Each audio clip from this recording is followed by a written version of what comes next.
Hello everybody, Beard Reads Books here, and welcome to another Saturday book review video. And in this video I'm going to be reviewing The Voyage of the Dawn Treader, book number 5 in the Chronicle of Narnia series. In this book, Prince Caspian, who first appeared in the previous book, he's on a voyage to try and find 7 Lords of Narnia. Now they'd gone off on a voyage themselves many years prior to this book in search of the Eastern Islands, and they'd gone off and disappeared. And Prince Caspian, when he was crowned king, he said he was going to go off and try and find them. So that's what the voyage is that he went on. And Edmund and Lucy from previous books, they've been spending a bit of time with their cousin Eustace. This is the first book he appears in, and the three of them, they end up going to Narnia and basically joining Prince Caspian on his voyage. Now, there's no main protagonist in this book, but what basically happens throughout the book is they have a few different adventures, and a few of the characters on their adventures, like each little adventure highlights sort of character flaws in the person. For example, Eustace, he's a bit of a greedy young chap, and the little sort of adventure that he goes on, it sort of highlights his greedy nature, and it sort of prompts him to make changes in his life. So that's the basic sort of theme running through this book. Rather than a main protagonist, it's just each sort of character sort of having experiences that help them develop and mature and improve as a person. I mean, Edmund, he's one of the few characters, pretty much only character, that doesn't really have that experience in this book, because obviously he was in the Lion, the Witch and the Wardrobe. He was sort of tested, his character was tested in that one, so he's already had quite a bit of a character improvement in The Lion, the Witch and the Wardrobe, so that's why he didn't really get a character test in this book. Now, I don't think I've ever actually read this book, The Voyage of the Dawn Treader. If I have, I can't remember reading it.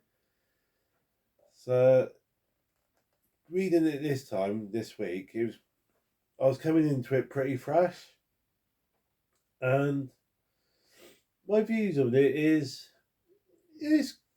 quite a nice little book. It's probably not the strongest book in the series, but what I would say is I enjoyed it more than the...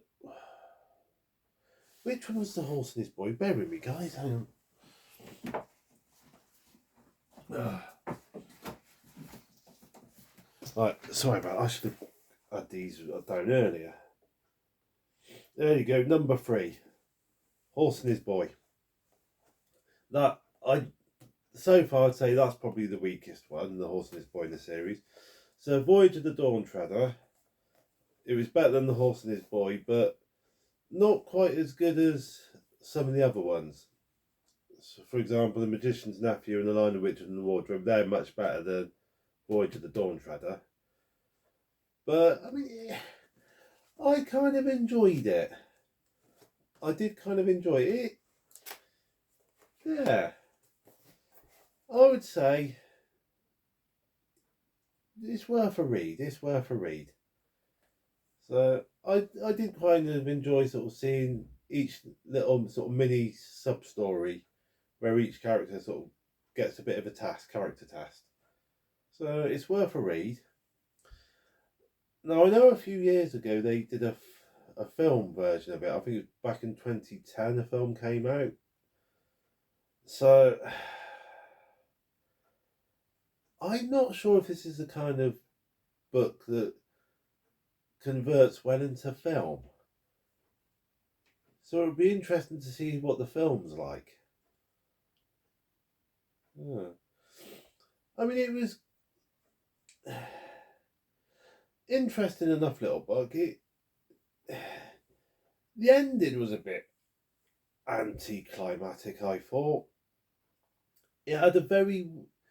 I mean, the main thrust of the story is enjoyable, plodded along nicely, had a nice little pace, and then it kind of just ended. So I would say the ending's the weakest part of this book.